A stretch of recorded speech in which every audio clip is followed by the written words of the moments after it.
রাতের আধারে শহরে একের পর এক খুন হচ্ছে। এসব খুন এতটাই রহস্যপূর্ণ যা সাধারণ মানুষের চিন্তার একদম বাইরে। পৈশাচিক এই খুনের রহস্য উন্মোচন করতে পুলিশের এক লেডি অফিসার তদন্ত শুরু করে। কিন্তু তদন্ত যতই এগোতে থাকে ধীরে ধীরে সে বুঝতে পারে তার এই লড়াইটা শুধু বাইরের অপরাধীর সাথেই নয়, এই তদন্তের গভীরে জড়িয়ে আছে তার নিজের অতীতের এক ক্ষত যা প্রতি মুহূর্তে তাকে তাড়া করে বেড়াচ্ছে। একদিকে শহরে ছড়িয়ে পড়া খুনের আতঙ্ক আর অন্যদিকে নিজের জীবনের পূর্ণ অন্ধকার, এই দুইয়ের টানাপোড়েনে সে কি পারবে এই অপরাধের দলদল থেকে নিজেকে এবং শহরকে বাঁচাতে? জানতে ভিডিওর শেষ মুহূর্ত পর্যন্ত দেখতে হবে। হ্যালো ফ্রেন্ডস, দিস ইজ প্লাবন অ্যান্ড ওয়েলকাম টু প্লাবন ওয়ার্ল্ড। বলছি হিন্দি ভাষায় সদ্য মুক্তি পাওয়া crime suspense thriller web series দলের কথা। সিরিজের শুরুতেই এসিপি রীতা ফেরেরা আর তার টিমকে দেখানো হয় তারা মুম্বাইয়ের একটি রেড লাইট এরিয়াতে রেড দিতে এসেছে। মূলত এই রেড লাইট এরিয়াতে যে সকল নারীরা কাজ করে তাদের ছোট ছোট বাচ্চা মেয়েদেরকে জোরপূর্বক পাচার করা হচ্ছিল। রীতাদের কাছে আগে থেকে সে তথ্য ছিল, তাই রীতারা পাচার করার আগে তাদেরকে ধরে ফেলে। তবে এই গ্রুপের মূল হোতা এখনও মিসিং, কারণ যতগুলো মেয়ে নিয়ে আসার কথা ছিল তার মধ্যে একটি মেয়ের মা তার মেয়েকে লুকিয়ে রেখেছিল, তাই ওই ব্যক্তি সেই মেয়েটিকে আনতে গিয়েছে। রীতা বিষয়টি জানতে পেরে ভবনের ছাদে গিয়ে ওই লোকটিকে পেয়েও যায়। সে তখন ওই বাচ্চা মেয়েকে কেড়ে নেওয়ার চেষ্টা করছে, কিন্তু মেয়ের মা কিছুতেই দিতে চাচ্ছিল না। রীতাও তাকে গানপন করার চেষ্টা করলে সে মেয়ে আর মেয়ের মাকে ফেলে দেওয়ার হুমকি দেয়। এই জন্য একসময় রীতা তার গানটি ড্রপ করে, আর এরপরই মেয়ের মা মেয়েকে বাঁচানোর জন্য ওই ব্যক্তিকে ধাক্কা দিলে মেয়েটির মা রেলিং টপকে নিচে পড়ে যায়। রীতাও সাথে সাথে ওই ব্যক্তির পায়ে শ্যুট করে, আর এরপর মেয়েটিকে উদ্ধার করে তার কপালে শ্যুট করে মেরে ফেলে। মূলত 8 মাস যাবৎ রীতা আন্ডারকভার অপারেশন চালাচ্ছিল। এখানে 8 মাস যাবৎ সে শিক্ষকতার কাজ করত, সবাই তাকে টিচার হিসেবে চেনে, কিন্তু তার মূল উদ্দেশ্য ছিল এই চক্রকে ধরা। সিন চলে যায় রাতে। এ হচ্ছে রীতার বয়ফ্রেন্ড আদিত্য, পেশায় একজন ডক্টর। রীতার আদিত্য গেট টুগেদারে রয়েছে, 2 বছর যাবৎ তাদের সম্পর্ক। তবে ইদানিং তাদের রিলেশনটা খুব একটা ভালো যাচ্ছে না। রীতাও ডিসাইড করেছে তারা ব্রেকআপ করবে। তবে আদিত্য যথাসম্ভব রীতাকে কনভিন্স করার চেষ্টা করছে। এদিকে রীতা যে রেডটি দিয়েছে পুরো শহর এখন রীতার নাম বলছে, মানে রীতার মতো একজন লেডি অফিসার তার বুদ্ধিমত্তা কাজে লাগিয়ে পুরো র্যাকেটটাকে ধরেছে। আবার শহরে যে ডিসিপি ছিল সেও কিছুদিন আগে রিজাইন করেছে। ডিসিপির পদটা এখনও ফাঁকা, তাই অনেকে ধারণা করছে রীতাই হয়তোবা পরবর্তী ডিসিপি হতে যাচ্ছে। যদিও ডিসিপি ক্যান্ডিডেট হিসেবে এসিপি বিক্রমও রয়েছে। বিক্রম কিছুতেই চাচ্ছে না তাকে বাদ দিয়ে রীতা ডিসিপি হোক। বিক্রম তার জুনিয়র আইপিএস অফিসার যতীনের সাথে এই বিষয় নিয়ে কথা বলছিল। রীতাও ধারণা করছে সেই হয়তোবা পরবর্তী ডিসিপি হবে। এখানে রীতার বিষয়ে একটি কথা বলে রাখি, রীতার একটি পাস্ট আছে, তবে পাস্টের ঘটনাগুলো আমি ধীরে ধীরে আলোচনা করব। রীতার গাঁজা খাওয়ার একটা ব্যাড হ্যাবিট আছে।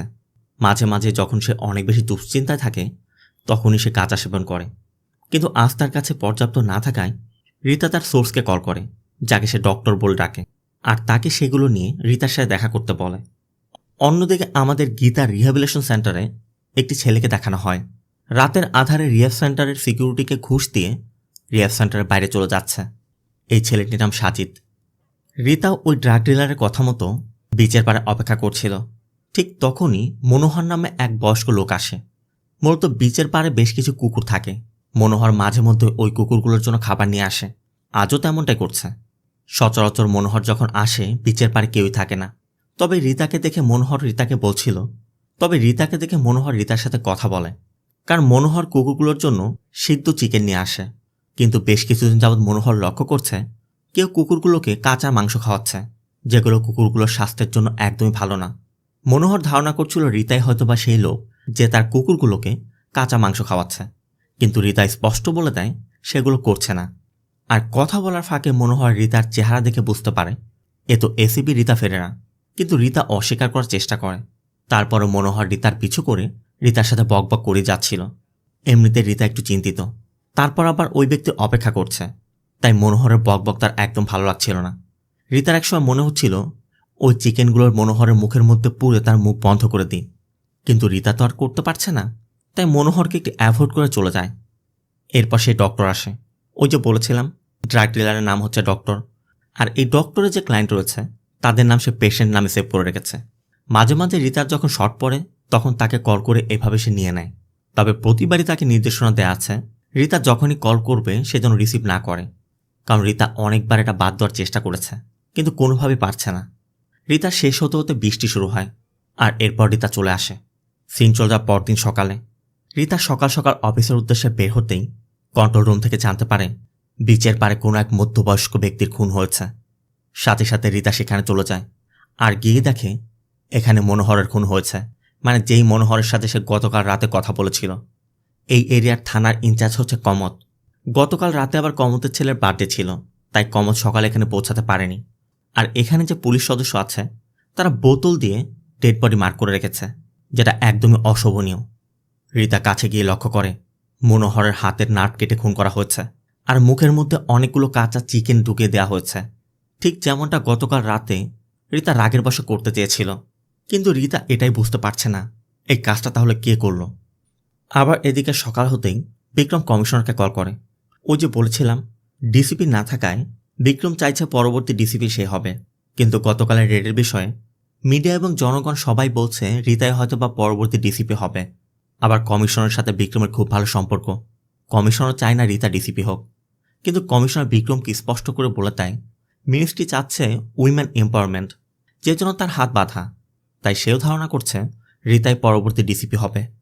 তবে কমিশনার বিক্রমকে আশ্বাস দেয় যে রিতার যদি কোনো সমস্যা হয় বা কোনো গড়বড় করে বসে, রিতার নামে কোনো রিপোর্ট আসে, তখন হয়তোবা রিতার পরিবর্তে বিক্রমকে ডিসিপি বানানো যেতে পারে। আর এই জন্য বিক্রমের এখন অপেক্ষা করতে হবে। সিন চলে যায় গীতা রিহ্যাবিলিটেশন সেন্টারে। ইনি হচ্ছেন এই রিহ্যাবিলিটেশনের পরিচালক প্রভাত রাউত। প্রভাত লক্ষ্য করে সাজিদ এখনও ঘুম থেকে ওঠেনি, তাই সাজিদের রুমে গিয়ে দেখে সাজিদ তখনও ঘুমাচ্ছে। প্রভাত সাজিদের হাত দেখেই বুঝতে পারে গত রাতেও ড্রাগ নিয়েছে।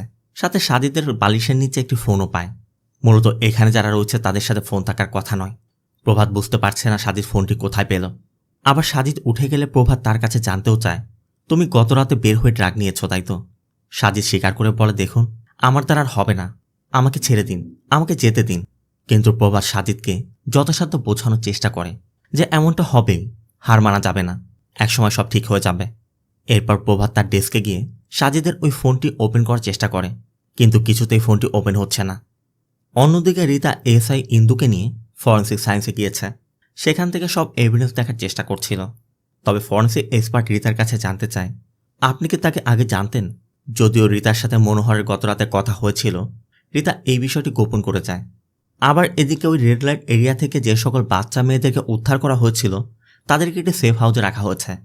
সকালবেলা সেখানে একটি মেয়ে এসে তাদের সাথে দেখা করে তাদেরকে কী সব উল্টোপাল্টা বলার পর ওই মেয়েগুলোকে কন্ট্রোল করা যাচ্ছে না। তারা না খাবার খাচ্ছে না কথা শুনছে। মূলত ওই মেয়েদেরকে এখানে আনার পর তাদের মায়েদেরকে পুলিশ অ্যারেস্ট করেছে। আর সকালে যে মেয়েটা এখানে এসেছিল সে ওই বাচ্চা মেয়েদের এই কথাই বলে দিয়েছে, সাথে ওই মেয়েরকেও বলেছে যে তার মা মারা গেছে। যদিও রিতার নির্দেশ ছিল বাচ্চাদের সাথে বাইরে থেকে কেউ কথা বলতে পারবে না, তারপরও ওই মেয়ে কিভাবে এসেছে এখানে স্টাফরা বলতে পারছে না। অবশ্য রিতা ওই মেয়েদের সাথে কথা বলে তাদেরকে বোঝানোর চেষ্টা করে, কিন্তু তাদের প্রশ্ন তাদের মা কোথায়, আমাদের মায়ের সাথে দেখা করান, আমাদের মায়েদেরকে নিয়ে আসুন।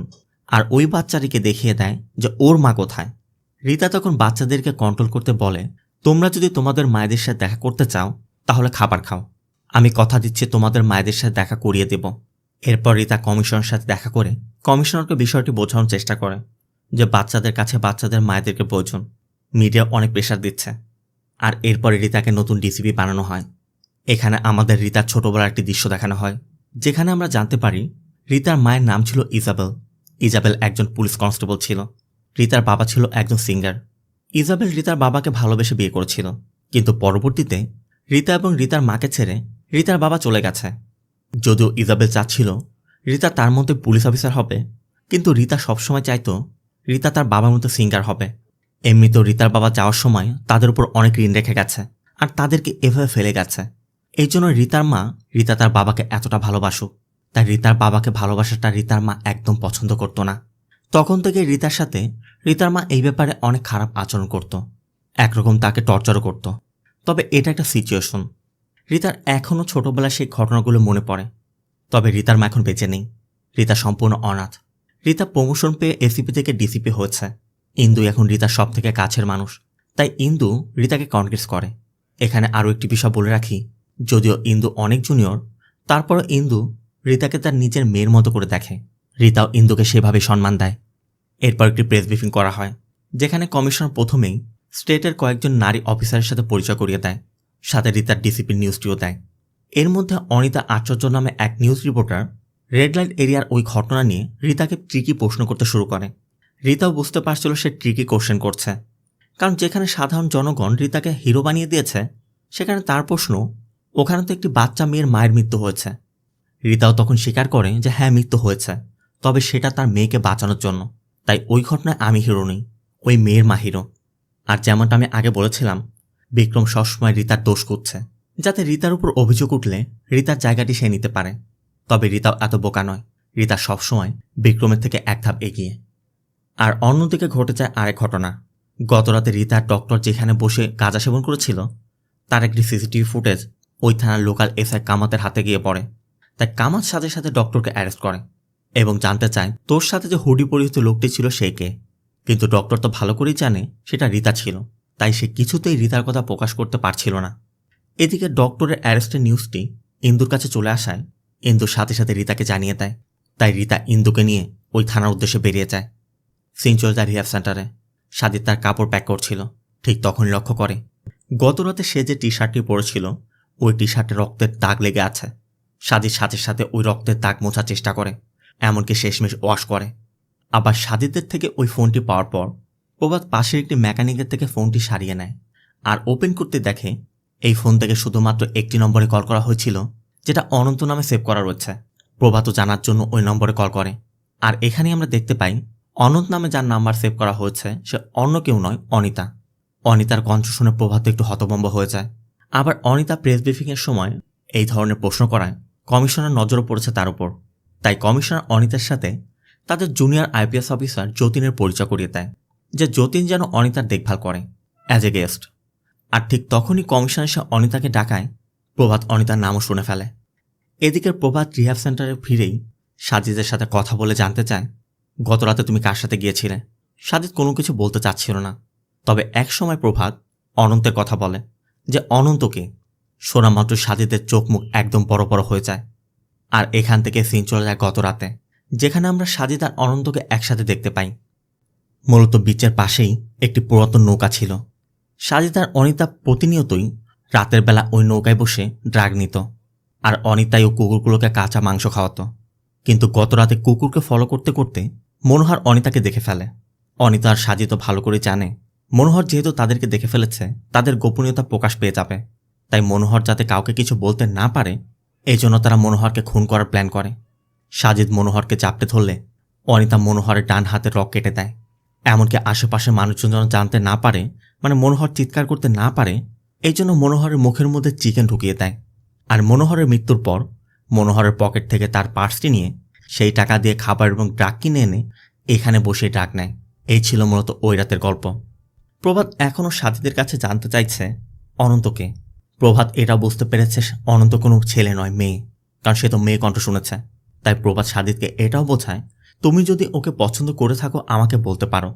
কিন্তু সাজিদ কিছুতেই তার মুখ খুলছিল না। এক পর্যায়ে সাজিদ উঠে চলে যাচ্ছিল। প্রভাত বাধা দিলে সাজিদ প্রভাতের সাথেও উচ্চস্বরে কথা বলে। তবে একটু পরই প্রভাত আবার সাজিদকে বুঝিয়ে স্বাভাবিক করে ফেলে। আর এদিকে ওই গাঁজার ব্যবসায়ী মানে ডক্টরকে পুলিশ ধরে নিয়ে আসার কারণে রিতা নিজেকে বাঁচাতে থানায় গিয়ে কামাতের সাথে কথা বলে। এরপর নিজে জিজ্ঞাসাবাদ শুরু করে।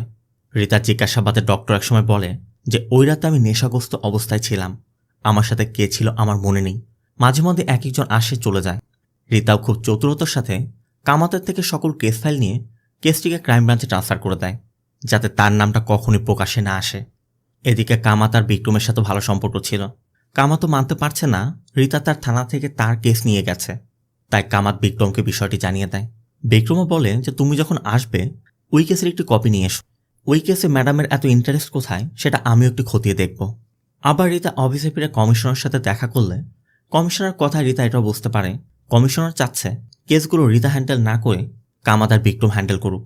মানে রিতা যদিও ডিসিপি হয়েছে, তারপরও কমিশনার তাকে কেস হ্যান্ডেল করতে দিতে চাইছে না। কমিশনার সবসময় চায় তার নিজের লোকেরা যেন কেসগুলো হ্যান্ডেল করে।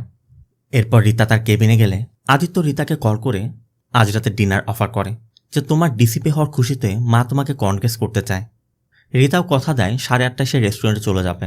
এখানে আমরা এটাও দেখতে পাই আদিত্য রিতার জন্য একটি এঙ্গেজমেন্ট রিংও কিনে রেখেছে। অন্যদিকে অনিতার বাড়িতে অনিতার অসুস্থ চাচাকেও দেখানো হয়। সে পুরো প্যারালাইজড। অনিতাই তার দেখাশোনা করে। আর এদিকে রীতা মনোহরের যে এভিডেন্সগুলো কালেক্ট করা হয়েছিল, সেই এভিডেন্সের মধ্যে মনোহরের মোবাইল ফোন পেয়ে ওই মোবাইল ফোনের ফটো চেক করতেই সেখানে একটি লিঙ্ক খুঁজে পায়। রীতার সাথে সাথে অনিতাকে ডাকে এবং প্রথমে অনিতার বিষয় জানতে চায়। অনিতা বলে সে একটি অনলাইন পোর্টালের নিউজ রিপোর্টার হিসেবে কাজ করে। তবে অনিতা বারবারই জানতে চাচ্ছিল আমাকে কী জন্য ডাকা হয়েছে। রীতা একসময় অনিতাকে একটি ফটো দেখায় যেখানে মনোহরের ঠিক পিছে অনিতাকে দেখা যাচ্ছে। তার মানে অনিতা মনোহরকে ফলো করেছিল। কিন্তু অনিতা এটা আগে বলেনি। এবার অবশ্য অনিতা স্বীকার করে যে সে তো একজন ডগ লাভার ছিল। সে রাস্তাঘাটের অনেক কুকুর নিয়ে কাজ করত। তাই আমি একবার তার ইন্টারভিউ নিয়েছিলাম, সেই সুবাদেই দেখা করেছি। রীতা জানতে চায় তোমার কি মনে হয় মনোহরকে কে খুন করতে পারে। অনিতার কথা সেটা তো আপনার কাজ ম্যাডাম। রীতার সাথে ওই বাচ্চাদের বিষয় বলে যে তুমি কেন সেখানে গিয়েছিলে। এটা খুবই সেন্সিটিভ কেস, তোমার এভাবে পাবলিকলি আলোচনা করা মোটো ঠিক হয়নি। তবে অনিতা এখানে কথা এড়িয়ে যায়। অনিতার কথা প্রশ্ন করাই আমার কাজ, এখানে বাচ্চাদের জীবনের প্রশ্ন। আর রীতার সাথে কথা বলে রীতার চেম্বার থেকে বের হতেই অনিতা লক্ষ্য করে ইন্দু 2018 সালের কোনো এক আটার মিলের মালিকের খুনের কেস ফাইলগুলো চাচ্ছিল। মূলত ইন্দু সেই কেস ফাইলগুলো চাচ্ছে যেই কেস ফাইল গত রাতে অনিতা স্টাডি করছিল। সিন চলে যায় রাতে।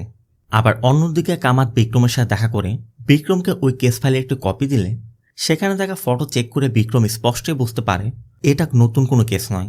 ঠিক একই প্যাটার্নে আগেও অনেকগুলো খুন হয়েছে যেগুলো বিক্রম জানে। আবার এদিকে ইন্দুও সেই কেস ফাইলগুলো কালেক্ট করেছে। ইন্দু রীতাকেও জানায় রবি দেশাই এবং দীনেশ প্রধান নামে দুজন ব্যক্তির 2018 সালে একই প্যাটার্নে খুন হয়েছিল। ওই সময় ধারণা করা হয়েছিল কাট্টার গ্যাংয়ের মেম্বার হয়তো বা এই খুনগুলো করেছে। আর এই জন্যই শক্তি সুরবি নামে এক ব্যক্তিকে জেলে পাঠানো হয়েছিল। সে এখনও জেলে রয়েছে। তাই ধারণা করা হচ্ছে ওই গ্যাংয়ের কোনো মেম্বার হয়তো বা মনোহরের খুনটা করতে পারে। আবার এদিকে মনোহরের পরিবারে শুধুমাত্র মনোহরের মেয়ে ছিল, সেও এখন ইউএসএ আছে। সাথে এটাও জানা গেছে মনোহর খুবই ভালো মানুষ ছিল, কুকুরদের খুব ভালোবাসত। এমনকি পেনশনের যে টাকা পেত তার থেকে বড় একটি অংশ শুধুমাত্র কুকুরদের খাবারের জন্য সে খরচ করত। আবার 2018 সালে যে দীনেশ প্রধানের খুন হয়েছিল সে ছিল আটার ফ্যাক্টরি মালিক। অসহায় দরিদ্র মানুষদেরকে বিনা পয়সায় আটা দিত। তার মানে সেও ভালো মানুষ।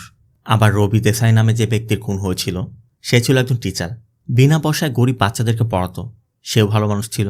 তার মানে এ পর্যন্ত একই প্যাটার্নে যেগুলো খুন হয়েছে সবাই ভালো মানুষ ছিল, অসহায় দরিদ্রদের সাহায্য করত বা জনসেবামূলক কাজ করত। কিন্তু সবথেকে বড় প্রশ্ন হচ্ছে 2018 সালে শক্তি সুরবিকে ধরার পর কাট্টার গ্যাংয়ের কার্যক্রম পুরোপুরি বন্ধ হয়ে যায়। তাহলে নতুন করে এই খুনটি কে করল? এদিকে কেস ফাইল স্টাডি করতে করতে রীতা ভুলেই গেছে আজ রাত 8:30টায় আদিত্যর সাথে রেস্টুরেন্টে তার ডিনার করার কথা ছিল। এখান থেকে সিন চলে যায় রিহ্যাব সেন্টারে। অনিতা গোপনে সাজিদের সাথে দেখা করতে এসেছে। অনিতাকে দেখা মাত্র সাজিদ বলছিল তুমি এখানে কি করছো, তুমি এখান থেকে চলে যাও। প্রভাস স্যার অনেক কিছু বুঝতে পেরেছে, সে দেখলে সন্দেহ করবে, সমস্যা হতে পারে। কিন্তু অনিতা কিছুতেই যেতে চাচ্ছিল না। এর মধ্যে প্রভাত এসে পড়ে এবং দুজনকে একসাথে দেখে ফেলে। প্রভাতও সন্দেহ করে এই হয়তোবা সেই অনিতা যার নম্বর সে অনন্ত নামে সেভ করে রেখেছিল। প্রভাতও কনফার্ম হওয়ার জন্য ওই নম্বরটিতে কল করে আর সাথে সাথেই অনিতার ফোন বেজে ওঠে। আর এতে করে প্রভাত পুরো বিষয়টি বুঝতে পারে। এরপরে আমাদের সাজিদ আর অনিতার পাস্ট দেখানো হয়। সিন চলে যায় সাল 2015-তে একটি বয়েজ অরফানেজে, যেখানে অন্যান্য ছেলেদের সাথে অনিতা এবং সাজিদও টিভি দেখছিল। তবে কিছুক্ষণ পরে অনিতা সেখান থেকে উঠে গিয়ে এখানে সুপারিনটেন্ডেন্ট ফার্নান্দেজের রুমে চলে যায়, যেখানে আমরা দেখতে পাই ফার্নান্দেজের রুমের লকারের মধ্যে ফার্নান্দেজ অনিতার জন্য নকল চুল, স্নো পাউডার, সেন্ট সব কিছু রেখে দিয়েছে। আর প্রতিদিন রাত 8:30টার সময় এইগুলো ব্যবহার করে সম্পূর্ণ একটি মেয়ে সেজে অনিতাকে ফার্নান্দেজের কাছে যেতে হতো। আর অনিতা যখন এখানে এসেছিল ওই সময় থেকে আজ পর্যন্ত অনিতাকে চকলেটের লোভ দেখিয়ে ফার্নান্দেজ প্রতিনিয়ত মোলেস্ট করে যাচ্ছিল। তবে অবশেষে সাজিদ এই বিষয়ে জানতে পারে আর সাহস করে সাজিদ আর অনিতা এর প্রতিবাদ করার পরিকল্পনা করে। তারা দুজন মিলে ফার্নান্দেজের হাতের রক কেটে তাকে খুন করে। আর ওই সময়ের খুনটাও অনিতা করেছিল। সেটাই ছিল তাদের প্রথম খুন। খুনের রাতে তারা দুজনই সেখান থেকে পালিয়ে যায়। আসার সময় ফার্নান্দেজের পকেট থেকে তার মানিব্যাগটা নিয়ে এসেছিল, তাই ওই টাকা দিয়ে তারা রাতের খাবার খেয়ে পরিত্যক্ত ওই নৌকার মধ্যে সময় কাটিয়েছিল। তবে এর ঠিক কয়েকদিন পরই অনিতাকে কোনো কিছু না জানিয়েই সাজিদ পুলিশের কাছে সারেন্ডার করেছিল। আবার অনিতার বাবা মা না থাকলেও অনিতার পরিবারে তার চাচা এবং দাদি ছিল। তারা অনিতার বিষয়ে জানতে পেরে অনিতাকে তাদের কাছে নিয়ে যায়। এখানে আপনাদের মনে একটি প্রশ্ন জাগতে পারে, অনিতা একটি মেয়ে থাকা সত্ত্বেও কেন বয়েজ অরফানেজে তাকে রাখা হয়েছিল? এই প্রশ্নের উত্তরটা আমি শেষের দিকে দিব। এখান থেকে সিন চলে আসে প্রেজেন্টে, যেখানে আমরা দেখতে পাই অনিতা আর সাজিদ প্রভাতকে খুন করেছে। এমনকি খুনের পর পালিয়ে তারা সেই নৌকার এখানে চলে এসেছে। সাজিদ যখন অসুস্থ ছিল, যাযাবরের মধ্যে ঘুরে বেড়াচ্ছিল, তখন প্রভাতই সাজিদকে এখানে নিয়ে এসেছিল। তাই সাজিদ কিছুতেই মানতে পারছে না সে প্রভাতের মতো মানুষকে খুন করেছে, কারণ প্রভাতের জন্য সাজিদ আর জীবিত রয়েছে, নয়তো সে অনেক আগে মারা যেত। যদিও সাজিদ এই কাজটা করার পর অনুতপ্ত, তারপরও অনিতা বারবারই বোঝাচ্ছিল যেটা হয়ে গেছে সেটা হয়ে গেছে, এটা নিয়ে চিন্তার কিছু নেই, ওই বিষয়টা একদম ভুলে যাও। কিন্তু সাজিদ কোনো কিছুতে মানতে পারছে না, তার উপর তার নেশার টান উঠেছে। তাই সাজিদ রাগ করে ফোনটা ছুঁড়ে ফেলে দেয়। অনিতাও বেশ কিছুক্ষণ ফোনটা খোঁজার চেষ্টা করে, কিন্তু পাথরের চিপায় কোথায় পড়েছে সে আর খুঁজে পাচ্ছে না। আবার অন্যদিকে রিতার আজ আদিত্যর সাথে রেস্টুরেন্টে ডিনার করার কথা থাকলেও রিতা সময় মতো না যাওয়ায় আদিত্য সেখানে অনেক ড্রিঙ্ক করে বাড়ি ফেরার পথে মাতাল অবস্থায় ড্রাইভ করতে গিয়ে অ্যাক্সিডেন্ট করেছে। রিতাও খবর পেয়ে ঘটনাস্থলে গিয়ে আদিত্যকে তার গাড়িতে নিয়ে নেয়। আর এখানে আমাদের দেখানো হয় আজ থেকে 2 বছর আগে ঠিক একইভাবে আদিত্য রিতার কারে ধাক্কা দিয়েছিল। ওই সময় আদিত্য অনেক নেশাগ্রস্ত অবস্থায় ছিল, আবার রিতাও গাঁজা খেয়ে এসেছিল। আদিত্য যেহেতু একজন ডক্টর ছিল, আদিত্য রিতার চোখ মুখ এবং তার হাতের গন্ধ শুকে স্পষ্টই বুঝতে পেরেছিল রিতা কি করেছে। সেখান থেকে মূলত তাদের পরিচয়টা হয়েছিল, আর এরপর ধীরে ধীরে ভালোবাসা। তো সিন এখান থেকে আবার প্রেজেন্টে, রিতা আদিত্যকে বাড়িতে নিয়ে যাচ্ছে। আর অন্যদিকে সাজিদের ওই অবস্থার কারণে অনিতাও সাজিদকে নিজের বাড়িতে নিয়ে যাচ্ছে। দুজনই দুজনকে নিজেদের বাড়িতে নিয়ে শুইয়ে দেয়। সিন চলে যায় পরবর্তী দিন। সকাল হতেই জানা যায় গতরাতে প্রভাত রাউতের খুন হয়েছে। সাজিদেরও সকালবেলা ঘুম ভাঙতেই সাজিদও বুঝতে পারে সে অনিতার বাড়িতে রয়েছে। তবে সাজিদ এখানে মোটো কমফোর্ট ফিল করছিল না। সাজিদ অনিতার দাদিকে দেখেও একদমই আটকে ওঠে, কারণ এর আগেও এই বাড়িতে একটি ঘটনা ঘটেছিল। অন্যদিকে প্রভাতের খুনের খবর পেয়ে রিতাও ঘটনাস্থলে এসে দেখে ফরেন্সিক টিমের সদস্যরা কাজ করছে। এমনিতেও গতরাতে আদিত্য যে ঘটনাটি ঘটিয়েছে সেজন্য রিতার মাথা একদম গরম হয়ে আছে। আর এখানে সে কাজের অবহেলা দেখায় রিতা সবার উপর উত্তেজিত হয়ে যায়। আগেরবার মনোহরকে যখন খুন করা হয়েছিল, মনোহরের মুখের মধ্যে কাঁচা মুরগির মাংস রেখে দেওয়া হয়েছিল, আর এবার প্রভাতের মুখের মধ্যে একটি ফোন ঢুকিয়ে রাখা হয়েছে। রিহ্যাব সেন্টারে আরও কয়েকজনের সাথে কথা বললে তারা সাজিদের কথা বলে, যে প্রভাত একসময় সাজিদকে এখানে নিয়ে এসেছিল, ওই সাজিদই শেষ পর্যন্ত তাকে খুন করল। সাথে সাজিদের নেশার কথাও বলে, এখানে থাকা অবস্থায় ও নেশা চালিয়ে যেত। তবে প্রভাতের ঘরের মধ্যে তল্লাশি করে প্রভাতের ডায়েরির মধ্যে অনন্ত নম্বরটি পাওয়া যায়। মানে সাজিদের ওই মোবাইল ফোনের নম্বরটি দেখার পর প্রভাত তার ডায়েরিতে ওই নম্বরটি নোট করে রেখেছিল। কিন্তু রিহ্যাব সেন্টারে কেউই অনন্ত নামে কাউকে চেনেও না, জানেও না।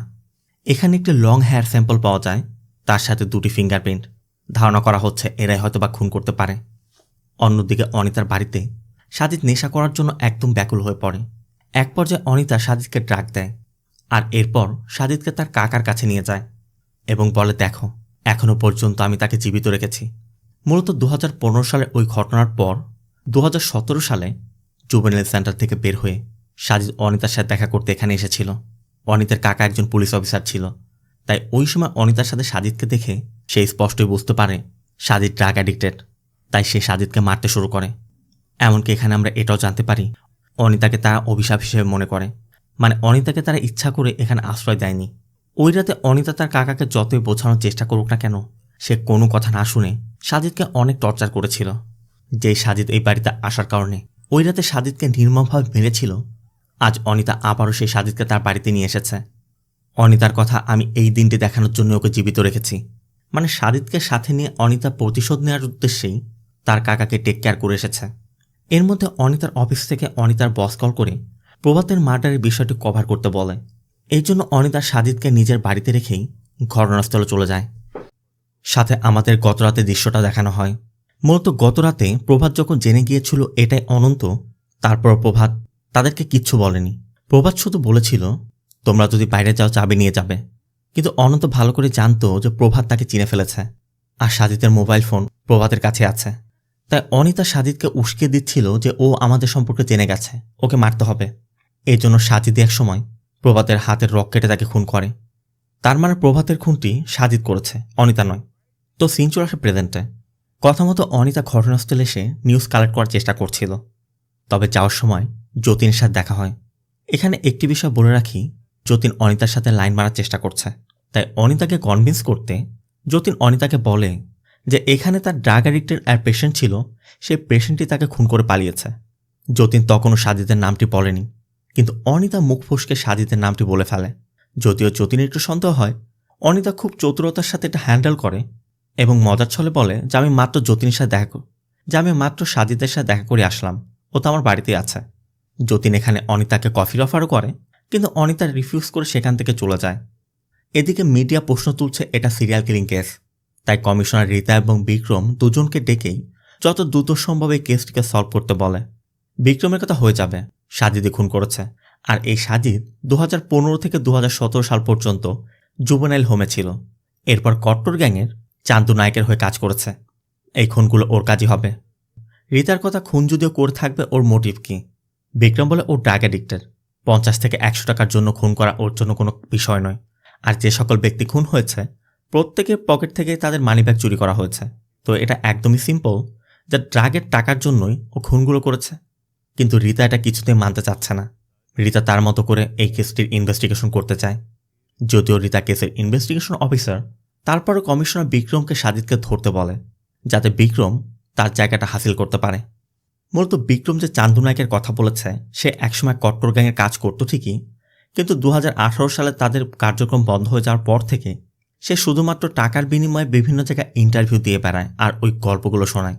যদিও রীতা এই কেসের ইনভেস্টিগেশন অফিসার, সেখানে রীতা চান্দুর বিষয়ে কিচ্ছু জানে না, অথচ বিক্রম এতদূর পর্যন্ত পৌঁছে গেছে। তাই রীতা ইন্দুকে ডেকে ইচ্ছামতো ছাড়ে যে তোমরা কি কাজ করছো, সাধারণ তথ্য বের করতে পারোনি। যত দ্রুত সম্ভব রীতা ওই চান্দু নায়কের সাথে দেখা করে তার থেকে তথ্য নিতে বলে, সাথে ফিঙ্গারপ্রিন্ট এবং যে হেয়ার স্যাম্পল পাওয়া গেছে তার ডিটেলসও কালেক্ট করতে বলে। এদিকে আদিত্য স্পষ্ট বুঝতে পারছে রীতা তার সাথে থাকতে চাইছে না, মানে তাদের ব্রেকআপ হয়ে যাবে। কিন্তু আদিত্য রীতাকে তার মায়ের সাথে পরিচয় করিয়েছিল, তখন তার মাই দুজনের এঙ্গেজমেন্টের প্ল্যানটি করেছিল। তাই আদিত্য একা তার মাকে বলতে চাচ্ছে না। আদিত্য রীতাকে সাথে নিয়ে বলতে চাচ্ছিল, কিন্তু রীতার কথা, এটা তোমার প্রবলেম, তুমি তোমার মাকে বলো। আদিত্যও বুঝতে পারছে রীতার সাথে তার সম্পর্কটা আর এগোবে না। আবার অন্যদিকে অনিতা এখান থেকে বাড়িতে ফিরে দেখে সাজিদ তার বাড়ি থেকে পালিয়ে গেছে। রীতার কথা মতো ইন্দুও সেই চান্দু পাইকের সাথে দেখা করতে এসেছে। চান্দু প্রথমেই সাজিদের কথা বলে যে ও আমাদের সাথে কাজ করত, সাথে এটাও জানায় ও বাহাতি ছিল আর ওর হাতের কাজ খুব শার্প ছিল।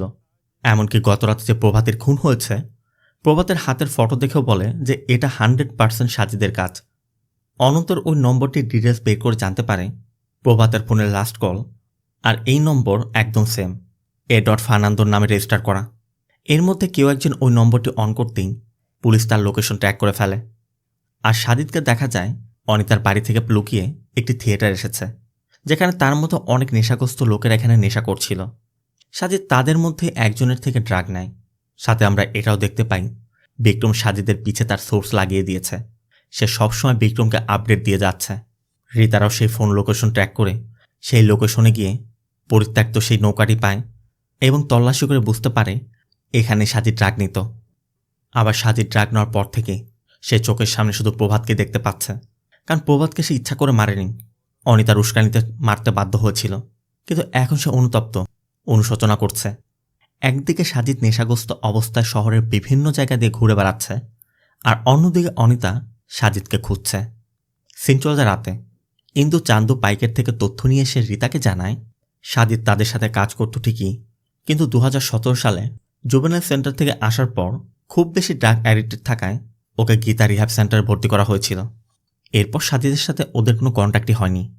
সাথে এটাও বলে ফার্নান্দোর যে খুনটি হয়েছিল, সেই খুনে ফার্নান্দোর হাতে যে কাট করা হয়েছিল সেটা সাজিদের কাজ নয়, কারণ সাজিদ একজন বাহাতি।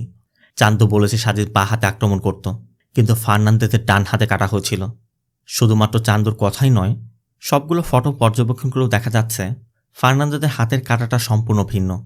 তার মানে এমনটা হতে পারে ওই খুনটা অন্য কেউ করেছে। অন্য দৃশ্যে আমরা সাজিদকে দেখতে পাই রেলওয়ে স্টেশনের একটি ওভারব্রিজে দাঁড়িয়ে আছে, সামনে একটি ট্রেন আসছিল। সাজিদ মূলত নেশার ঘোরে প্রভাতের মৃত্যুর বিষয়টি চিন্তা করতে করতে একসময় ট্রেনের সামনে ঝাঁপ দেওয়ার প্ল্যান করছিল, তবে এক ব্যক্তি দেখে ফেলায় পিছে থেকে ট্রেনে সাজিদকে রক্ষা করে। আর অন্যদিকে অনিতা সাজিদকে খুঁজতে খুঁজতে একটি বাস স্ট্যান্ডে ঘুমিয়ে পড়ে। ঘুমের মধ্যে সে স্বপ্নে দেখে সাজিদ মারা গেছে। সে মরচরের সামনে বসে কান্না করছিল, আর এক রাশিয়ান নারী তাকে সান্ত্বনা দেওয়ার চেষ্টা করছে। তবে কিছুক্ষণের মধ্যে তার ঘুম ভেঙে যায়। আর এরপর যতীনকে কল করে সে জানতে পারে সাজিদ জীবিত আর এখন পুলিশ কাস্টডিতে আছে। মূলত সাজিদকে উদ্ধার করার পর হসপিটালে ভর্তি করা হয়েছে, কারণ তার ড্রাগের ওভারডোজ ছিল। সে এখন সম্পূর্ণ অসুস্থ, এমনকি সেন্সলেস। খবর পেয়ে রীতাও এসেছে। বিক্রম আশেপাশে ঘোরাফেরা করছিল।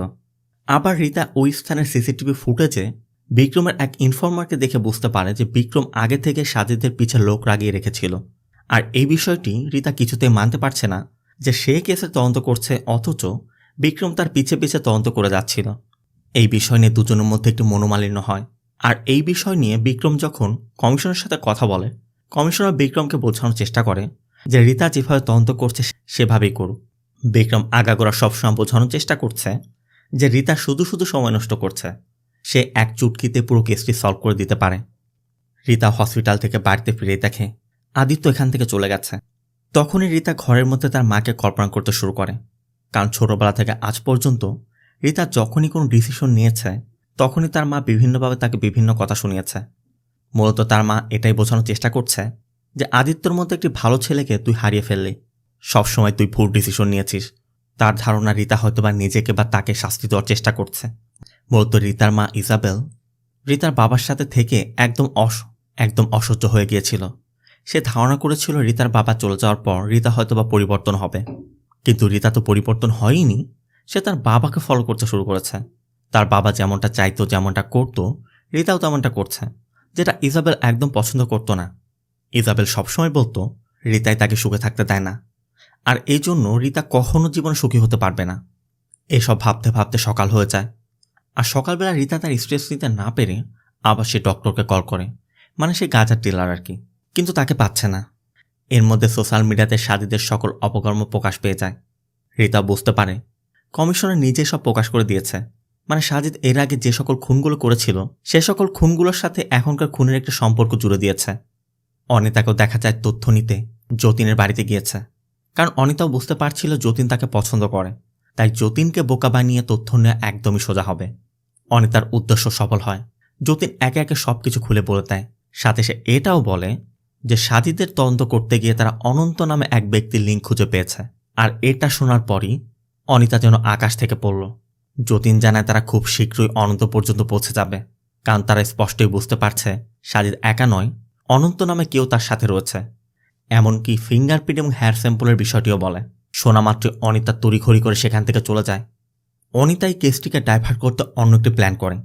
সে তার অনলাইন পোর্টালে অন্য জার্নালিস্টদের সাথেও কথা বলে, তাদেরকে বোঝানোর চেষ্টা করে যে সাজিদ একজন ড্রাগ অ্যাডিক্টেড, ক্রাইম ব্রাঞ্চ কেসটিকে সলভ করার জন্য ওকে ব্যবহার করছে, ও একদমই নির্দোষ। তবে ঠিক তখনই অন্য একজন ব্যক্তি এসে জানায় চান্দু নায়ক তাদেরকে তথ্য দিয়েছে সে সাজিদের সম্পর্কে কিছু জানে। আর এই চান্দু নায়কের কথা শোনা মাত্রই অনিতার পাস্টে একটি ঘটনার কথা মনে পড়ে যায়।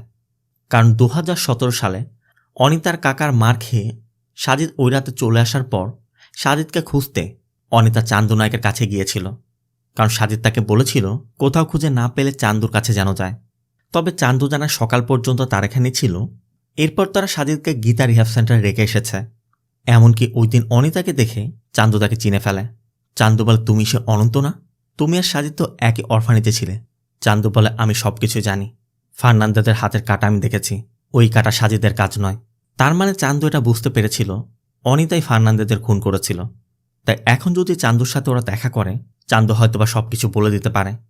আবার এদিকে হসপিটালে সাজিদের জ্ঞান ফিরেছে। কমিশনার তাই বিক্রমকে কল করে দ্রুত সাজিদকে তার কাস্টডিতে নিয়ে জিজ্ঞাসাবাদ করতে বলে। সাথে এটাও বলে রীতাকে আমি দেখছি। তো কমিশনার রীতাকে ডাইভার্ট করার জন্য রীতাকে কল করে বলে যে হোম মিনিস্টারের ছেলে একটি শ্যুট করবে, সে অনেক অনুরোধ করেছে। এমনকি হোম মিনিস্টার নিজেও আমাকে কল করেছিল, তোমাকে সেখানে যেতে হবে। যদিও রীতা বোঝানোর চেষ্টা করছিল যে এমন সিরিয়াস একটি কন্ডিশন, কেস এখনও সলভ হয়নি, আমি এই মুহূর্তে কি করে চাই। তারপরও কমিশনার নির্দেশ, তারপর আবার হোম মিনিস্টারের ছেলে, তাই রীতাকে বাধ্য হয়ে সেই শুটিং সেটে যেতে হয়। তবে রীতা এটা স্পষ্টই বুঝতে পারছে কমিশনার তাকে ডাইভার্ট করার জন্য এই কাজটি করেছে। তাই রীতা সেখানে শ্যুট কমপ্লিট না করে সেখান থেকে বের হয়ে যায়। আর অন্যদিকে বিক্রম তাদের প্ল্যান মতো সাজিদকে হসপিটাল থেকে ডিসচার্জ করে তার কাস্টডিতে নিয়ে নিয়েছে। এর মধ্যে ফরেন্সিক থেকে তথ্য আসে প্রভাতের মৃত্যুর সময় প্রভাতের ঘরে যে হেয়ার স্যাম্পল পাওয়া গিয়েছিল সেটা একটি উইক হেয়ার, মানে নকল চুল। কিন্তু রীতারা এটাই বুঝতে পারছে না অনন্ত যদি মেয়ে হয়ে থাকে তাহলে নকল চুল কেন লাগাবে। আবার সাজিদ তাদেরকে বলেছে অনন্ত একটি মেয়ে, এমনকি তারা একই অরফানেজে ছিল। তাই রিতারা সেই অরফানেজের তথ্য নিতে আসে। তারা 2005 থেকে 2015 সাল পর্যন্ত মেয়েদের রেজিস্টার চায়, কিন্তু অরফানেজ কর্তৃপক্ষ জানায় তাদের এরা তো বয় অরফানেজ, এখানে তো কোনো মেয়ে ছিলই না। কিন্তু সাজিদ তাদেরকে বলেছে মেয়েটির সাথে অন্যায় করা হয়েছিল, মানে তাকে অ্যাবিউজ করা হয়েছিল। যেটা বয়েজ হোস্টেল, সেখানে মেয়েকে অ্যাবিউজ করার কোনো তো প্রশ্নই আসে না। সাজিদ তাহলে কিভাবে বলল? তাই রিতা ইন্দুকে এই হোস্টেলের পুরাতন সকল রেজিস্টার চেক করতে বলে। ইন্দুকে রেখে রিতা বের হয়ে যায়। রিতা ড্রাইভ করতে করতে সবকিছু আবার রিমাইন্ড করতে শুরু করে, কারণ সাজিদ তার স্টেটমেন্টে বলেছে ফার্নান্দেজের স্বভাব খারাপ ছিল, সে মেয়েদের অ্যাবিউজ করত। প্রত্যেকটি খুনের পর সেখান থেকে ওয়ালেট মিসিং হয়ে গিয়েছিল, যেটাকে পরবর্তীতে তদন্তের সময় চুরির কেস বলে থামাচাপা দেওয়া হয়েছে। আবার পোয়াতের বাড়ি থেকে যে 2টি ফিঙ্গারপ্রিন্ট পাওয়া গিয়েছে, সেখানে একটি সাজিদের সাথে ম্যাচ করলেও আরেকটির কোনো তথ্য ডেটাবেজে পাওয়াই যায়নি। আবার ওই বাড়িতে যে হেয়ার স্যাম্পল পাওয়া গিয়েছিল সেটা উইক হেয়ার। অনন্ত যদি মেয়ে হয়ে থাকে তাহলে নকল চুল কেন ব্যবহার করবে? আর সাজিদ যেমনটা বলেছে যে ওই মেয়েটি তাদের অরফানেজে ছিল, কিন্তু অরফানেজ কর্তৃপক্ষ তো বলছে যে এখানে কোনো মেয়ে ছিলই না, বয়েজ অরফানেজে মেয়ে কী করে আসবে? আবার পুরনো কেস ফাইল বলছে ফার্নান্দোদের কাপবোর্ডের মধ্যে মেয়েদের পারফিউম, ট্যালকুম পাউডার সব কিছুই ছিল, এমনকি উইকও ছিল, মানে নকল চুল। তার মানে এই অরফানেজের মধ্যেই সকল রহস্য লুকিয়ে আছে। আর এদিকে ইন্দু অবশেষে 2009 থেকে 2014 সালের রেজিস্টার চেক করে 2 জন অনন্তের নাম খুঁজে পায়, যাদের একজনকে 2010 সালে অ্যাডপ্ট করা হয়েছিল, সে এখন মিডল ইস্টে আছে। এতক্ষণে রিতা ক্রাইম ব্রাঞ্চে পৌঁছে গেছে, আর গিয়েই দেখে বিক্রম সাজিদকে এখানে এনে জিজ্ঞাসাবাদ করছিল। রিতা তখন বিক্রমকে বের করে সাজিদের কাছে অনন্তর কথা জিজ্ঞেস করে, কিন্তু সাজিদ কিছুতে অনন্তর কথা বলছিল না, মানে মুখই খুলছে না। তবে রিতা একটু চালাকি করে সাজিদের থেকে কথা বের করতে বলে, 10 বছর আগে কেস ফাইল পড়ে আমি স্পষ্ট দেখতে পেয়েছি ফার্নান্দোদের খুন তুমি করনি, অনন্ত করেছে। এবার কিছুতে আমার হাত থেকেও বাঁচতে পারবে না। যে জন্য সাজিদ একসময় স্বীকার করে যে এখন পর্যন্ত যে খুনগুলো করা হয়েছে সব সে নিজে করেছে, অনন্ত কাউকে খুন করেনি। এর মধ্যে ইন্দু কল করে রিতাকে ওই অনন্তের কথা জানিয়ে দেয় যে দ্বিতীয় যে অনন্ত ছিল সে কবে এখান থেকে বের হয়েছে তার কোনো ডেট নেই, কিন্তু যে তাকে এখানে দিয়ে গিয়েছিল তার তথ্য আছে, নাম ললিতা। তবে 20 বছর আগে যে নম্বরটি দেয়া হয়েছিল সেটা এখন বন্ধ। কিন্তু চমকে দেওয়ার মতো তথ্য হচ্ছে ওই নম্বরটি পুলিশ ডিপার্টমেন্ট থেকে ইস্যু করা হয়েছিল, আর সেটা এনকাউন্টার স্পেশালিস্ট জয় আচার্যর নামে। আর এই জয় আচার্যর কথা শোনার পরই রিতা তার পুরাতন ফাইল এবং অনলাইন চেক করে দেখে জয় আচার্যর বায়োপিক নিয়ে একটি মুভি তৈরি করার কথা ছিল, যেটা হাইকোর্ট থেকে স্থগিত করা হয়েছিল। একদিকে রিতারা যখন অনন্তর খুব কাছে পৌঁছে যাচ্ছে, আর অন্যদিকে অনন্ত নিজেকে সিকিউর রাখতে একে একে তার প্রমাণগুলো মিটিয়ে যাচ্ছে। অনন্ত চান্দু নায়কের বাড়িতে গিয়ে সেই চান্দু নায়ককেও খুন করে। এখান থেকে সিন চলে যায় 1998-এ, যেখানে আমাদের সেই এনকাউন্টার স্পেশালিস্ট জয় আচার্যকে দেখানো হয় একজন গ্যাংস্টারকে এনকাউন্টার করতে এসে রাশিয়ান এক প্রস্টিটিউটের সাথে তার পরিচয় হয়, যার নাম ছিল বেবিন। আর এই সেই বেবিন যাকে অনিতা সেদিন তার স্বপ্নে মর্চরের সামনে তাকে সান্ত্বনা দিতে দেখেছিল। তবে অনিতার সাথে এই বেবিনের কি সম্পর্ক আছে সেটা আমরা একটু পরই জানতে পারবো। এখান থেকে সিন প্রেজেন্টে জয় আচার্যর বায়োপিকের ওই নিউজটি দেখার পর রিতা ইন্দুকে নিয়ে অজয় নামে এক প্রডিউসারের সাথে দেখা করে, আর তার সাথে কথা বলেই জয় আচার্যর পুরো বিষয়টি জানতে পারে। মূলত জয় আচার্য ওই সময় একজন ফেমাস এনকাউন্টার স্পেশালিস্ট ছিল। তার একটি সিগনেচার স্টাইল ছিল, সে আসামের একদম কপালে শ্যুট করত, সবসময় একটি ব্লু রঙের কার্ড ব্যবহার করত। এমনকি 1998 সালে ওই গ্যাংস্টারকে এনকাউন্টার করার পর থেকে বিবিনের সাথে তার সম্পর্ক হয়েছিল। এরপর তারা বিয়ে করে, বিবিন প্রেগনেন্টও হয়, তার একটি সুখের সংসারের স্বপ্ন দেখছিল। তবে ওই দিনে এক সন্ত্রাসী গ্রুপ জয়কে তার স্টাইলে শ্যুট করে খুন করে ফেলে। আর এই খুনটি করা হয়েছিল ললিতার ডান্স স্কুলের সামনে, যেই ললিতা অনন্তকে সে অরফানেজে দিয়ে এসেছিল। তাই অজয়ের থেকে ললিতার বিষয়ে জানতে পেরে রিতারা সেই ললিতার সাথে দেখা করে, যেখানে ললিতা জানায় আসলে ললিতার ডান্স স্কুল ছিল লোক দেখানো, এর আড়ালে সে রাশিয়ান তরুণীদেরকে নিয়ে এসে প্রস্টিটিউশন করাতো। বিবিনও ছিল তেমনই, বিবিনের অনেক ইচ্ছা ছিল ডান্স শেখার, কিন্তু ললিতা তাকে দিয়ে অবৈধ কাজ করায়। ললিতা জানায় জয় মারা যাওয়ার পর সার্ভাইভ করতে বিবিন আবার প্রস্টিটিউশন শুরু করে। তাদের একটি কন্যা সন্তানের জন্ম হয়, যার নাম দিয়েছিল অনন্ত। যদিও অনন্ত একজন মেয়ে ছিল, তারপরও বিবিন সবসময় তাকে ছেলেদের পোশাক পরাতো, ছেলে হিসেবে পরিচয় দিত, কারণ বিবিন ভালো করেই জানতো সবাই যদি জানে অনন্ত একটি মেয়ে, তাহলে অনন্তকে দিয়ে হয়তোবা তার মতো কাজ করাতে পারে। তাই অনন্তকে সেভ করতে অনন্ত মেয়ে হওয়া সত্ত্বেও সে ছেলে হিসেবে বড় করেছে। কিন্তু এর মধ্যে একদিন পুলিশ রেড হয়। মূলত তারা মনে করছিল এটা বিপিনের সন্তান নয়, বিপিন হয়তোবা চুরি করেছে। তারা বিপিনের থেকে অনন্তকে কেড়ে নিতে চাচ্ছিল, কিন্তু বিপিন তার সন্তানকে রক্ষা করতে কোনো উপায় না পেয়ে একসময় বিপিনকে জড়িয়ে ধরে বেলকনি থেকে ঝাঁপ দেয়। ওই ঘটনায় বিপিনের মৃত্যু হয়। এরপর অনন্ত কিছুদিন ললিতার সাথেই ছিল। ললিতা বলে এরপর একদিন একটি বিড়ালের মাথা ফাটিয়ে বাড়িতে ফিরে আসে। আমিও বুঝতে পারছিলাম ওর কারণে হয়তোবা পুলিশ আমার দোরগোড়ায় পৌঁছে যাবে। তাই আমি নিজেকে বাঁচাতে কোনো কিছু চিন্তাভাবনা না করে ও মেয়ে হওয়া সত্ত্বেও ওকে ছেলে পরিচয় দিয়ে ওই বয়েজ অরফানেজে দিয়ে এসেছিলাম। রিতার কথা তুমি ভালো করেই জানতে ফার্নান্দেজের স্বভাব কেমন ছিল, তারপর তুমি ওকে কিভাবে ওখানে দিয়ে এলে। ললিতা বলে তখন আমি নিজেকে বাঁচাতে চিন্তা করছি, এত কিছু আমি ভাবিনি। অবশ্য ললিতা এখন তার ফল ভোগ করছে। সে মৃত্যু যন্ত্রণায় ছটফট করছে ঠিকই, কিন্তু মৃত্যুও পাচ্ছে না। এর মধ্যে চান্দু নায়কের খুনের খবর পেয়ে রিতারা সেই বাড়িতে পৌঁছে যায়। মিডিয়াও ভিড় করেছে, কারণ মিডিয়ার কাছে সাজিদ খুনি। সাজিদ যদি এখন জেলে থাকবে বাইরে, তাহলে কে খুন করলো? রিতারা তো বুঝতে পারছে এই খুনটি অনন্ত করেছে। তবে এখানে ঘরের মধ্যে ফরেন্সিক এক্সপার্টরা 2 ধরনের ব্লাড স্যাম্পল পেয়েছে, যেটা একটা চান্দু নায়কের, আরেকটা ধারণা করছে হয়তোবা যে খুন করেছে তার সাথে স্ট্রাগলের সময় সে হয়তোবা আহত হয়ে রক্তক্ষরণ হয়েছে। তাই ওই রক্ত টেস্ট করে তারা হয়তোবা কোনো ক্লু পেতে পারে। একদিকে রিতা যখন চান্দুর খুনের তদন্ত করছে, অন্যদিকে কামাত সেই ডক্টরকে আবার তার কাস্টডিতে নিয়ে তাকে টর্চার করে একসময় ওই রাতে সত্যিটা স্বীকার করতে বাধ্য করে। ডক্টরও তখন নিজেকে বাঁচাতে আর কোনো উপায় না পেয়ে একসময় সত্যিটা স্বীকার করে দেয় যে ওই রাতে তার সাথে রিতা ছিল। এদিকে কমিশনার চিন্তা করছিল বিক্রমকে দিয়ে হয়তোবা কেসটি সলভ করে ফেলতে পারে, কারণ বিক্রম ধারণা করছিল সাজিদই খুনি, সাজিদকে ধরলে সব সলভ হয়ে যাবে। কিন্তু এখন চান্দু নায়কের খুন হয়ে গেল, যে জন্য পুরো প্ল্যানটি তাদের ভেস্তে গেছে। তাই সে বিক্রমকে কোনোভাবেই আর বিশ্বাস করতে পারছে না।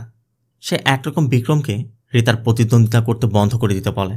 তাই ডিসিভ হওয়ার স্বপ্নটা ভুলে যাও। কিন্তু বিক্রম এত সহজে হার মানার লোক নয়। বিক্রম সাজিদদের থেকে কথা বের করতে সাজিদকে ড্রাগের লোভও দেখায়, কিন্তু তারপরও সাজিদ তার মুখ খুলছে না।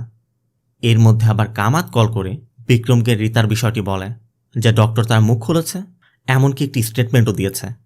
অন্যদিকে রিতারা যখন জয় আচার্যর বিষয়ে জানতে পেরেছিল, তখন থেকে সে বাড়ির সামনে একজন ইনফর্মার সেট করে রেখেছিল। সে ওই বাড়ি থেকেই অনিতাকে বের হতে দেখে অনিতার একটি ফটো তুলে রিতাকে পাঠিয়ে দেয়। আবার এদিকে অনিতা নিজেকে বাঁচাতে নতুন একটি আর্টিকেল প্রকাশ করে, যেখানে সে পুলিশের গোপনীয় সকল তদন্তের কথা উল্লেখ করে দেয়। এমনকি সোর্স হিসেবে জুনিয়র আইপিএস অফিসার যতীনের নামটিও উল্লেখ করে। আর এই সব কিছু কম্পাইল করার পর রিতা শেষমেশ বুঝতে পারে এই অনন্ত অন্য কেউ নয়, অনিতা। কারণ অনিতার সাথে প্রথম যেদিন তার কথা হয়েছিল সেদিন অনিতা তার নাম বলেছিল অনিতা আচার্য। আর ললিতা যেমনটা বলেছে, বিপিন তার সন্তানের নাম রেখেছিল অনন্ত, জয় আচার্যর ছেলে অনন্ত আচার্য। তার মানে সেই অনন্ত আচার্যই এখন নাম বানিয়েছে অনিতা আচার্য। রিতা কমিশনার সাথে বিষয়টি শেয়ার করে, কিন্তু কমিশনার ভাবছে অনিতা রিতার এগেনস্টে একটি আর্টিকেল ছেপেছে। এখন হয়তোবা রিতা সেই প্রতিশোধ নিতেই অনিতাকে ফ্রেম করার চেষ্টা করছে। যদিও রিতা সর্বোচ্চটা বোঝানোর চেষ্টা করছে যে অনিতাই খুনি, আপনি শুধু ওই বাড়িটি তল্লাশি করার ওয়ারেন্টটি আমাকে দিন, আমি সব কিছু সলভ করে দিব। তারপরও কমিশনার রিস্ক নিতে চাচ্ছে না, কারণ কমিশনার ধারণা করছে এটা করতে গেলে সবাই ধারণা করবে রিতা হয়তো বা প্রতিশোধ নেওয়ার জন্যই অনিতাকে ফ্রেম করছে। তাই কমিশনার কিছুতেই পারমিশন দিচ্ছে না। আর এরপরে ডক্টরের দেওয়া স্টেটমেন্টটি সোশ্যাল মিডিয়ায় প্রকাশ হয়ে যায়, যেখানে সে স্পষ্ট করে বলেছে ওই রাতে রিতা তার সাথে বসে গাঁজা খেয়েছিল। তার মানে রিতা ড্রাগ অ্যাডিক্টেড। এরপরে আমাদের রিতার পাস্টের একটি দৃশ্য দেখানো হয়। রিতার মা যদিও একজন কনস্টেবল ছিল, তার স্বপ্ন ছিল ইউপিএসসি দিয়ে সে একজন অফিসার হবে। এর জন্য সে সার্বক্ষণিক চেষ্টা করে যাচ্ছিল। যদিও রিতার বাবা তাদের উপর অনেক কর্জ রেখে গিয়েছিল, এখন পর্যন্ত সেই ঘানি টানতে হচ্ছে, তারপর রিতার মা সার্বক্ষণিক রিতাকে নিয়ে স্বপ্ন দেখত। কিন্তু ইজাবেল লক্ষ্য করে রিতা তার আদর্শ বড় হচ্ছে না, সে তার বাবার মতো করে বড় হচ্ছে। তার বাবা যেমনটা করত তেমনটা ফলো করছে। আর এই বিষয়গুলো ইজাবেল আর নিতে পারছিল না, যে জন্য ইজাবেল একসময় সবকিছু থেকে মুক্তি নেওয়ার সিদ্ধান্ত নেয়। ইজাবেল রিতাকে কিচেনে নিয়ে গ্যাস লিকেজ করে দেয়, আর এরপর আগুন দিতে যাচ্ছিল। রিতা তখনও তার মাকে অনুরোধ করে যাচ্ছিল, মা দয়া করে এমনটা করবে না। রিতার এখনও ওই দিনের কথা স্পষ্ট করে মনে আছে। তো রিতার এই ঘটনাটি প্রকাশ পাওয়ার পর কমিশনার রিতাকে মাত্র 1 দিনের সময় দেয়, যে কোনোভাবে তোমার 1 দিনের মধ্যে স্ট্রং কোনো প্রুফ জোগাড় করতে হবে। নয়তো আমি আর কিছুই করতে পারবো না। অন্যদিকে রিতার কথা মতো ইন্দু যতীনের সাথে কথা বলে জানতে পারে অনিতা যতীনের বাড়ি থেকে যতীনের থেকে সব তথ্য নিয়েছিল। তার মানে অনিতা সবকিছু প্ল্যান করে করেছে। রিতাও সাজিদের সাথে দেখা করে। রিতা সাজিদের থেকে কথা বের করতে মিথ্যা বলে যে শুট আউটে অনিতার মৃত্যু হয়েছে এবং জানতে চায় ও কেন খুন করত। তোমরা তো দুজন একসাথেই সবকিছু করতে, তাই না? সাজিদও চিন্তা করে অনিতা যেহেতু মারাই গেছে, সাজিদ শুধু অনিতাকে একবার দেখতে চাচ্ছিল। রিতা বলে, ঠিক আছে, তুমি আমাকে সত্যিটা খুলে বলো, আমি সে ব্যবস্থা করে দিব।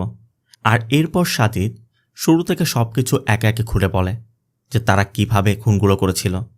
এরপর রিতা যতীনের সাথে দেখা করে এবং যতীনকে একটি হেল্প করতে বলে। রিতা একদিকে যেমন সাজিদের সাথে চালাকি করেছে, অনিতার সাথে চালাকি করতে যতীনকে দিয়ে কল করিয়ে অনিতাকে জানায় যে রিতার আগের বসে সাজিদকে শ্যুট করেছে। সাজিদ এখন হসপিটালে আছে, তাই তুমি যদি দেখতে চাও তাহলে হসপিটালে চলে আসো। শোনা মাত্রই অনিতা বাড়ি থেকে বের হয়ে যায়। আর এই সুযোগে রিতা তার ফোর্স নিয়ে অনিতার বাড়ি তল্লাশি করতে যায়। তবে গিয়ে তারা দেখতে পায় অনিতা বাড়ি থেকে যাওয়ার আগে তার কাকাকে খুন করে গেছে। তবে অনিতা ঘরে সিসিটিভি ক্যামেরা ইনস্টল করে রেখেছিল, তাই অনিতা যখন হসপিটালে অপেক্ষা করছিল তখন তার ফোনে অ্যালার্ট চলে আসায় অনিতা ফোন চেক করে দেখে রিতারা তার ঘর তল্লাশি করছে। এতে করে সে স্পষ্টই বুঝতে পারে তাকে ধোঁকা দেওয়া হয়েছে। রিতারাও ঘরের মধ্যে সেই সকল এভিডেন্স পেয়ে যায় যেগুলো তাদের প্রয়োজন ছিল। এমনকি এ পর্যন্ত যাদেরকে খুন করা হয়েছিল সবার ওয়ালেটও ওই ঘরের মধ্যেই পাওয়া যায়। এদিকে অনিতাও যখন বুঝতে পেরেছে যে তাকে ফাঁদে ফেলা হয়েছে, অনিতা তখন ওয়াশরুম ব্যবহার করার কথা বলে ওয়াশরুমে ঢুকে একজন নার্সকে খুন করে তার পোশাক পরে হসপিটাল থেকে পালানোর চেষ্টা করে। কিন্তু যতীন আর ইন্দু এখানে ফোর্স নিয়ে অপেক্ষা করছিল। তারাও অনিতাকে ধরার জন্য পুরো হসপিটাল তল্লাশি করছে। একসময় দলে দলে বিভক্ত হয়ে বিভিন্ন জায়গায় ছড়িয়ে ছিটিয়ে তল্লাশি শুরু করে। আর এভাবে একসময় ইন্দু একা হয়ে পড়লে সুযোগ বুঝে অনিতা ইন্দুকে খুন করে পালিয়ে যায়। খবর পেয়ে রিতাও এসে দেখে ইন্দুকে খুব নির্মমভাবে খুন করা হয়েছে, ঠিক একই প্যাটার্নে। তাই রাগের বশে রিতা অফিসে ফিরে সাজিদকে ইচ্ছামতো পেটায়। এই ঘটনার পর রিতাকে সাসপেন্ড করা হয়। রিতা আর কোনোভাবে এই কেসে কাজ করতে পারবে না। নিউজে এটা জানার পর আদিত্য রিতাকে টেস্ট করে, এখন যদি তুমি কথা বলতে চাও কথা বলতে পারো। এদিকে রিতা ছোট থেকেই তার মায়ের টর্চারে বড় হয়েছে, আর সার্ভিসে আসার পর থেকে ইন্দু রিতার মায়ের মতো তার সাথে বিহেভ করত, সবসময় তার টেক কেয়ার করত। সে ইন্দু এভাবে মারা যাওয়ায় রিতা এটা মেনে নিতে পারছে না। তবে রিতারও কিছু করার নেই, তাকে অফিস থেকে এখন বিদায় নিতে হবে। তাই বিক্রমকে সবকিছু বুঝিয়ে দিয়ে রিতা চলে যাচ্ছিল। ঠিক তখনই বাচ্চাদের শেল্টার হোম থেকে কল আসে। মানে মুভির প্রথম দিকে রেড লাইট এরিয়াতে রেড দিয়ে যে বাচ্চাদেরকে উদ্ধার করে আনা হয়েছিল সেইখান থেকে কল এসেছে, কারণ অনিতা সেখানে পৌঁছে গেছে। অনিতা সেখানে সকলকে জিম্মি করে রিতাকে কল করে এবং যত দ্রুত সম্ভব সাজিদকে সেখানে নিয়ে যেতে বলে। যদি তুমি যথাসময়ের মধ্যে সাজিদকে এখানে নিয়ে না আসো আর এখানে কোনো পুলিশের গাড়ি আমি দেখতে পাই, তাহলে এই বাচ্চাদেরকে তুমি জীবিত পাবে না, আমি প্রত্যেককে মেরে ফেলব। অনিতার কথা মতো ওই সকল মেয়েদেরকে একটি রুমের মধ্যে আটকে রাখা হয়। অনিতা পুরো সেফ হাউসের নিয়ন্ত্রণ নিয়ে নিয়েছে। সেফ হাউসের দায়িত্বে থাকা মহিলাটি পালানোর চেষ্টা করছিল, তবে অনিতা তাকে নির্মমভাবে খুন করে। আর বাচ্চাগুলো চোখের সামনে দেখে বুঝতে পারছে অনিতা তাদেরকে বাঁচাতে নয়, তাদেরকে মারতে এসেছে। তারা আর অনিতাকে বিশ্বাস করতে পারছে না। আবার অনিতার এই থ্রেডের পর রিতা কমিশনারকে কল করে একটি রিকোয়েস্ট করে, কারণ যে কোনো মূল্যে বাচ্চাদের বাঁচাতে হবে। কিন্তু কমিশনার রিতার প্রস্তাবে রাজি হতে পারছিল না। তারপরও রিতা যতীনকে দিয়ে কাস্টডি থেকে সাজিদকে বের করে নিয়ে আসে, আর অনিতার কথা মতো সাজিদকে নিয়ে সেফ হাউসের উদ্দেশ্যে বের হয়ে যায়। পথে সাজিদকে দিয়ে অনিতাকে কল করিয়ে কথাও বলায়। সাজিদ অনিতাকে তখনও বোঝানোর চেষ্টা করছে, তুমি যেটা করছো সেটা অন্যায়, একদম ঠিক করছো না, তুমি পুলিশের কাছে আত্মসমর্পণ করো। অনিতার কথা, তুমি এখানে আসো, তারপর একটা সিদ্ধান্ত নিব। কিছুক্ষণের মধ্যেই রিতা সাজিদকে নিয়ে ওই সেফ হাউসে পৌঁছে যায়। আর এরপর অনিতা সাজিদের হ্যান্ডকাপ খুলে অনিতার হাতে লাগিয়ে অনিতার গলায় ছুরি ধরে অন্য ঘরে নিয়ে যায়। সাথে সাজিদকে বলে, অফিস রুমের মধ্যে কিছু মেডেল আছে, ওই মেডেলগুলো নিয়ে আসো, ওর মুখের মধ্যে মেডেল দিয়ে ওকে খুন করব। আর এই সুযোগে রিতা চালাকি করে অনিতাকে বলে, সাজিদ তোমার সাথে কখনোই যাবে না, ও আমাকে সব সত্যিটা বলে দিয়েছে। যে জন্য সাজিদ আসার পর অনিতা জানতে চাচ্ছিল তুমি কি ওকে সব বলে দিয়েছ। সাজিদ তখন স্বীকার করছিল না, কিন্তু রিতা একে একে সবকিছু বলতে শুরু করে যেগুলো সাজিদ তাকে বলেছিল। আর এটাই অনিতা মানতে পারছে না যে সাজিদ কেন তাকে বলল। সাজিদ তখনও অনিতাকে বারবার বোঝানোর চেষ্টা করে যাচ্ছে। এদিকে আমরা ওই বাচ্চাদের মাদেরকে দেখতে পাই যারা নিচে এসে তাদেরকে ডাকছে। মূলত রিতা এখানে আসার আগে কমিশনারকে এই রিকোয়েস্টই করেছিল যে ওদের মায়েদেরকে যেন মুক্ত করে দেয়া হয়, কারণ রিতা সেদিন বাচ্চাদের কাছে ওয়াদা করেছিল যে তাদের মায়েদেরকে সে নিয়ে আসবে। রিতা সেই কথা রেখেছে। আর এদিকে বাচ্চারা যখন চিৎকার চেঁচামেচি করছিল, অনিতা বাচ্চাদেরকে থামাতে এলে রিতা শুধু সাজিদকে বলে, দেখো সাজিদ, তুমি শুধু আমাদেরকে রক্ষা করতে পারো, আমাদের বাঁচাতে পারো। এই জন্য সাজিদ রিতার হাতের বাঁধন খুলে দেয়। অনিতা তখনও রিতাকে মারতে আসছিল, কিন্তু সাজিদের কারণে মারতে পারছে না। সাজিদ অনিতাকে আটকে রেখেছে, তাকে বোঝানোর চেষ্টা করছে। আর রিতা সেই সুযোগে বাচ্চাদেরকে সেখান থেকে বের করে দিচ্ছিল। অনিতা যে খুনগুলো করেছে সাজিদ সেগুলো কিছুতেই মানতে পারছিল না, কারণ সাজিদ তাদের খুন করতে কখনোই চায়নি, শুধুমাত্র অনিতার জন্য করতে হয়েছে। তাই সাজিদ একসময় অনিতাকে বলেই দেয়, এ পর্যন্ত আমরা যা করেছি সেটা তোমার জন্য করা হয়েছে, তুমি তো আমাকে ব্যবহার করেছো তোমার জন্য। তাই সাজিদ নিজের দোষ স্বীকার করে অনিতার হাতের ছুরিটি গলার মধ্যে দিয়ে দেয়, যে জন্য অনিতার চোখের সামনেই সাজিদের মৃত্যু হয়। অনিতাও বিষয়টি মেনে নিতে পারছে না। অনিতা চিন্তা করছিল মরতে হলে সবাই একসাথে মরব। তাই অনিতা সেখান থেকে কিচেনে গিয়ে কিচেনে যে গ্যাস সিলিন্ডার ছিল সবকিছু লিক করে আগুন দিতে যায়। রিতা তখনও বাধা দেওয়ার চেষ্টা করছে, কিন্তু রিতা কাছে যাওয়ার আগেই অনিতা আগুন জ্বালিয়ে দেয়, ঠিক যেভাবে রিতা যখন ছোট ছিল তার মা দিয়েছিল।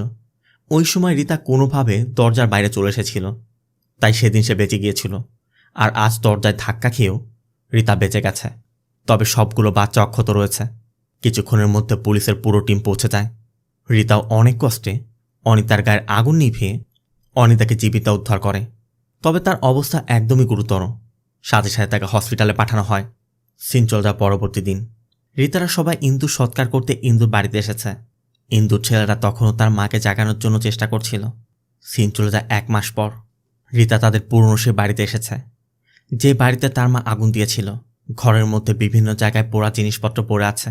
রিতা সেই জিনিসগুলো দেখে তাদের পুরাতন স্মৃতিগুলো মনে করে। আর এরপর রিতা আদিত্যকে কল করে। মূলত রিতা নতুন জীবন শুরু করতে চায়। এতদিন পর্যন্ত যে গিল্ড তার মধ্যে ছিল সেই গিল্ড থেকে বের হতে চাচ্ছে। এর মধ্য দিয়ে সিরিজের শেষটা হয়। সবশেষে অনন্তের বিষয়ে আমি বলতে চাই, অনন্ত জন্মর পরই কোনো সিরিয়াল কিলার তৈরি হয়নি। তাকে বাধ্য করা হয়েছে, কারণ ছোটবেলা থেকে এমন সিচুয়েশনের মধ্যে দিয়ে তাকে দিন পার করতে হয়েছে যেটা ধীরে ধীরে তার মানসিকতাকে বিকৃত করেছে। তার চোখে যেই ভালো মানুষ যেই ভালো করার চেষ্টা করছিল, তার পিছেই কোনো না কোনো উদ্দেশ্য ছিল, মানে খারাপ উদ্দেশ্য, যেটা ফার্নান্দেস প্রথম করেছিল। যে উপরে দেখাচ্ছে একটা অরফানেজ চালাচ্ছে, কিন্তু ভিতরে ভিতরে তাকেই মোলেস্ট করেছে। তার ধারণা ছিল প্রত্যেকটি ব্যক্তির কোনো না কোনো উদ্দেশ্য নিয়ে কিছু একটা করে। আর এর পরবর্তীতে যে খুনগুলো করেছিল সেগুলো ছিল তার পূর্ববর্তী অপরাধকে ঢাকা দেওয়ার জন্য।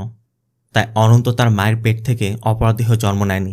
সমাজে তাকে অপরাধ করতে বাধ্য করেছে, তাকে অপরাধী তৈরি করেছে। তো সব মিলিয়ে সিরিজটি আপনাদের কেমন লাগলো অবশ্যই কমেন্টে জানাবেন। ভিডিওটি ভালো লাগলে ভিডিওতে লাইক দিয়ে চ্যানেলটিকে সাবস্ক্রাইব করতে একদম ভুল করবেন না। দেখা হবে অন্য কোনো মুভি বা সিরিজের এক্সপ্লেনেশন ভিডিওতে। ততক্ষণ সব ভালো থাকবেন, সুস্থ থাকবেন। আল্লাহ হাফেজ।